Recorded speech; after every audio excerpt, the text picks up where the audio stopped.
Hey guys, what's happening? Thanks for tuning in, coming back and watching. I appreciate it. I hope you're staying safe and healthy and doing well out there. And if you're new here, I am Jim and I make tutorial videos about editing your photos, trying to show some creative options, remove complexity, and just frankly, have fun with it. And I hope that you're having fun with your photography. I certainly am. That's what it's all about, I think. And in this video, I'm in Luminar 4, which is my favorite product and I use it all the time. And one of the things I talk about is masking. I use that, especially brush masking, a lot of times on individual tools or filters because you have that power in Luminar. It's really easy just to make an adjustment and then mask it in. And as a result, there are often times that I just do that for each individual filter on a particular photo, and I don't use layers. So I've had a lot of people ask me, hey Jim, you don't talk about layers that much. Why not? Why do you not use layers or whatever? And the truth is I use them some, I don't use them a ton, but there are specific situations where I do use them. And I thought I would talk about combining brush masking and layers in this video because it's something I do, and I do that because it allows me to specifically isolate certain sections of a photo to hone in on the adjustments that I want in that targeted area. Let me show you the photo. I'm on my base layer. No other layers have been added. This is a photo from Prague. I already cropped it 16:9, so I did that prior to starting the video. But it's just a JPEG, by the way. But base layer, no edits. I'm going to start in the light tool, and I have to look at my notes. I make the temperature slightly cooler and the tint slightly more magenta. I do some smart contrast of about 40 or so. Something about like that. Let's see, highlights come down quite a bit because they're a little bit bright in the sky. And at the same time, I'm bumping up shadows a significant amount as well because I'm trying to balance out that light and kind of even it out. And as is typically the case, when you have sky in a photo, it's brighter, unless it's at night, I guess, and the foreground is darker. So that's kind of what I'm fixing. And then I also use whites here, and I give those a little bit of a bump, about 13 or so, just to balance it out and give a little bit more back to the sky. Let me show you the before and after. There's my base photo, and there's my current state. I like the way it looks. And this is what I normally do when I'm using layers and targeting areas. I will do what I consider a global basic adjustment, like in the light tool, maybe with AI Enhance, maybe a couple of other things. And then I start adding layers. So that's what I'm going to do. Oh, actually, that's not true. I also used AI Accent here, and I went to about 35. And that was the final move on this base layer. So light tool, AI Enhance, and that got me from my base photo of that to the current state. And I like it, but now I want to isolate. And I isolate in categories, which is I think of stuff that requires detail and stuff that requires removal of detail, for lack of a better word. So for me, removal of detail is the sky and the water, and the addition of detail is going to be any man-made structure, which is kind of the center stripe of the Prague Castle and that sort of skyline as well as the bridge. So that's how I isolate. I'm going to start with a new adjustment layer. So you just go to the layers panel, click on plus, add new adjustment layer, and here it is. So to isolate the sky and water, which is what I'm going to do first, you could go in and make your adjustments and then come over and make a mask, but I prefer to actually make the mask first. So I'm going to say edit mask and brush, and I'm going to increase the size of my brush, and I'm just going to paint this mask onto the sky. So nothing's happening to the photo because I've made no edits yet. I am simply just creating a mask. I am now going to come over here and paint it into the water as well. And then I always like to turn on the eyeball and check the mess that I've made because I never get these things exactly right. Now, they don't actually have to be exactly right in my experience. I feel like as long as you're pretty close, you're going to get a good result. So I feel like that's a pretty good mask for the sky and the water considering the speed at which I'm doing this. So there we go. Now, the reason I've done this, as I said, is because I want to isolate the edits that I make in the sky and water. I want to do the same things in those two areas, and I want them to be completely different from what I do in the rest of the photo. So a new adjustment layer, create the mask with the brush, and this allows me to isolate those areas. And now everything that I do on this layer is going to apply only to the sky and the water. So the first thing I did is I went into the light tool and I took the exposure down to like about -0.4 or something like that. Next, I go over to AI structure, and this is something I typically do where I go negative on structure, and I'm going to give it a little bit of boost as well. And this is really just softening up the detail. Again, sky and water. So I'm just removing some of the detail there. And if I turn that off before, you can see a little bit more in the clouds, and after, it's a little bit softer, same for the water. And next I want to work on the blues. So I'm going to go to color and advanced settings and blue. I'm going to take the saturation down like a -12 or 13 because I don't want the blue to be too overbearing. And I'm going to take the luminance up to like 59 or something like that. So again, that's kind of brightening that part of the photo. There's so much blue in the water and the sky that I'm basically brightening it by lifting the luminance. So there's the before and the after. A little bit less saturated blue and a little bit brighter as well. Okay, so at this point, I am done with that layer. And here's something else I like to do. You click on those 3 dots and click Rename Layer. And I'm going to call this Sky and Water because that allows me to remember what I do. Otherwise, when you start stacking a lot of layers, you may kind of forget. So it's kind of easier that way. Let me turn this layer off. There's the before. If you just look at the sky and the water, again, because of the mask, that's the only part of the photo that's been impacted. But there's before and that's after. A little bit less blue, a little bit brighter blue, and a little bit smoother in terms of detail removal because of the negative structure. Okay, and so now I want to focus on the man-made structures, which is kind of the skyline and the bridge. Now, I could go create a mask and paint that in, or you can just do the simple thing, which is to copy and paste it and invert it. So before you add the new layer, click on those 3 dots, go to Mask and say Copy, and now go add a new adjustment layer, and then click on the 3 dots on your new adjustment layer and say Mask and Paste. Now, I've just painted the mask from the sky and water layer onto this structures layer. I'm going to rename this structures because these are the man-made structures. If I could type structures, there we go.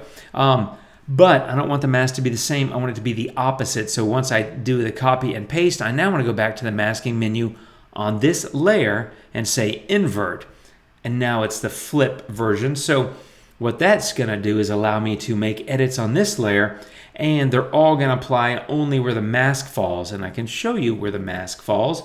It's going to be the opposite of the other one. It is basically in the man-made structures, right? So all it's done is taken an inverted copy of the mask and painted it from the sky and water layer onto the structures layer. So now I can go edit to my heart's content and not have to worry about any more masking. And that's really the beauty of using brush masks with layers. You can just isolate those sections, you do the mask once, and you can copy and paste it. You know, depending on how your masks need to line up, you could have multiple sections, so you may not always be able to copy, paste, and invert. But in this case, when you have 2 distinct sections, and that's all there is, it's easy to do the copy, paste, invert, and then you have your 2 distinct masks. So now I'm here, and I need to look at my notes. The first thing I'm going to do, remember, I'm working just on those man-made structures. I want to brighten them a little bit, and AI accent is going to be great at that. So I'm going to pull that up to about 70, and that really popped that section of the photo.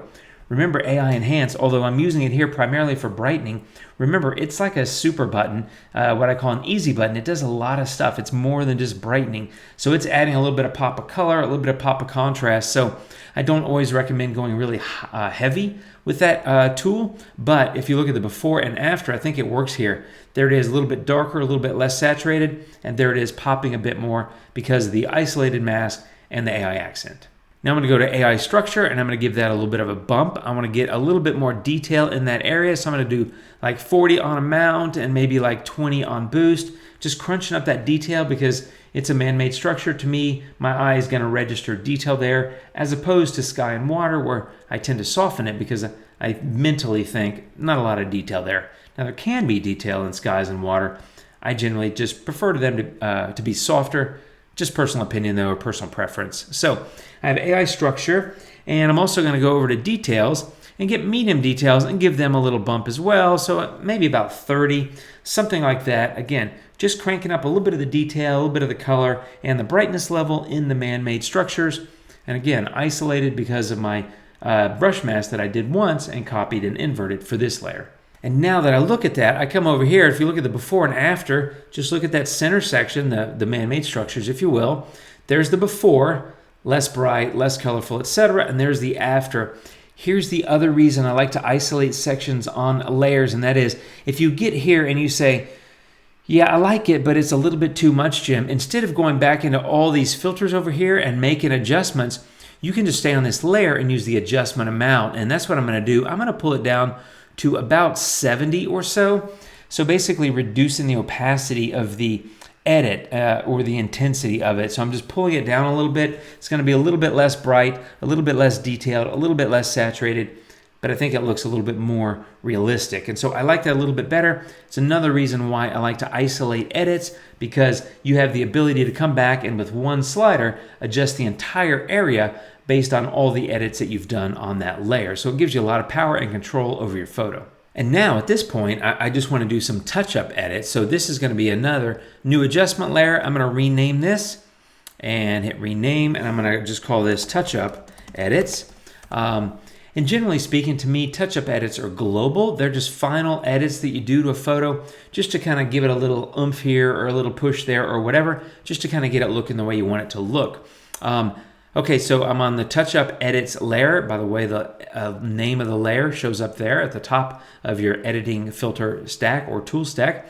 So the first thing I'm going to do is go to Orton. That's over here on the Portrait tab, and I'm going to go to about 40 just because I like that kind of moodiness. The other thing it does, it creates a little bit of shadow back in those structured areas, and it kind of brightens some of the brighter parts. So that looks a little bit more realistic to me. Also, this was shot a little bit after sunrise, hence the emptiness of the bridge, which the Charles Bridge is like really crowded during the day. So this is not sunset because that would be full of people at sunset.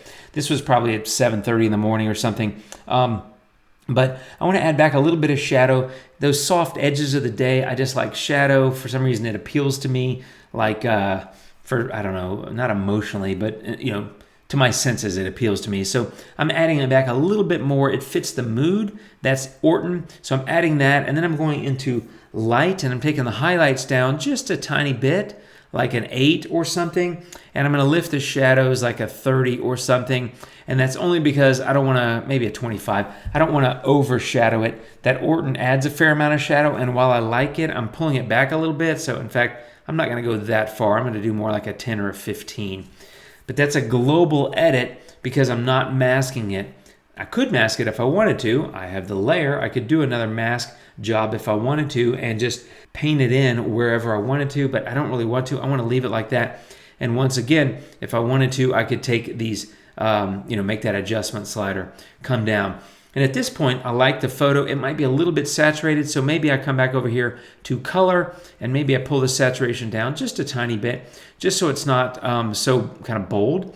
But that's personal preference. I kind of like bright, bold colors.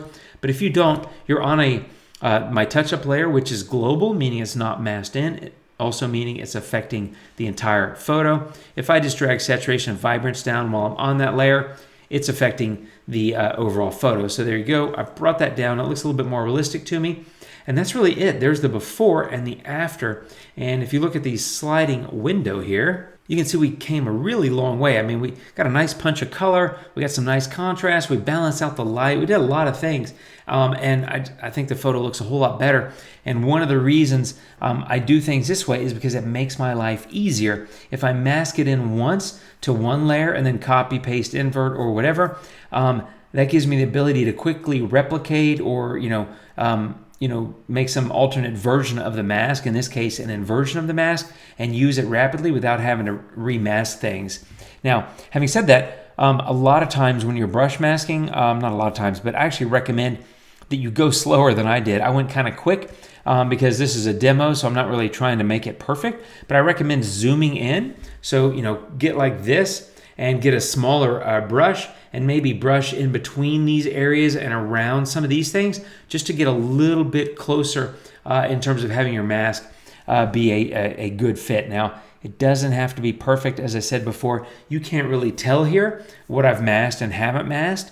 And so, it doesn't make a huge difference, but some of you may be like me. Sometimes I just want to be a little bit more precise, and that's a good way to do it. Zoom in, go slow, use a smaller brush, take your time, because remember, once you've made the mask on that layer, you can copy that mask and replicate it to other layers, etc., invert all that stuff that we did. So that's really it. I just wanted to talk about brush masking with layers and how you can use that to isolate sections of the photo to get better control over your final result. And there's a couple things. I need to go get the eraser. This little pylon thing that's in the river, I want to take that out. I think there was a spot over here that kind of disappeared a little bit when I softened the sky, but I need to go find that. But bottom line, I was able to quickly go from a base photo to an edited photo using layers and brush masking. giving me perfect control over where my edits applied and to get me to the result that I wanted to get.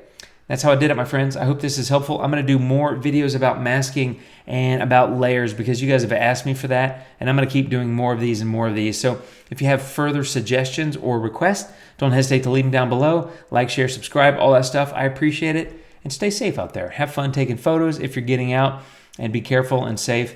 And I'll see you really soon. Thanks for watching. Take care, my friends, and adios.